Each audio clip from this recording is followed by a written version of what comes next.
తీసుకున్న దాదాపుగా 1000 కోట్ల రూపాయలు మీ చీరల కోసమే ఈరోజు మా ఆడబిడ్డలకు మీ సోదరుడుగా ఈరోజు మీకు చీరలు కానుకగా ఇవ్వాలని సంఘంలో చేరిన సభ్యులకు ప్రతి సంవత్సరం 2 చీరలు ఇవ్వాలని ఇలా ప్రభుత్వం తీసుకున్నాం.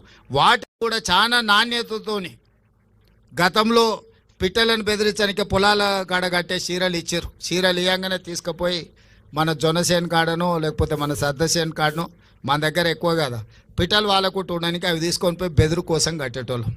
అట్లా కాకుండా ఇవాళ మన సొంత ఆడబిడ్డ పండుగ పూట ఇంటికి వస్తే ఎట్లయితే మనం బట్టలు పెడతాం అంత నాణ్యతతో కూడుకున్న 2 జతల చీరలు సీతక్క నాయకత్వంలో ఈరోజు మీకు ఆ చీరలు కూడా ఇవ్వాలని మన ప్రభుత్వం నిర్ణయం తీసుకున్నది.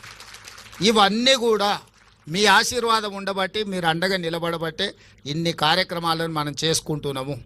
ఇవన్నీ భవిష్యత్తులో ఇంకో కొనసాగాలి అంటే మీరు సంపూర్ణంగా మద్దతు పలకాలి.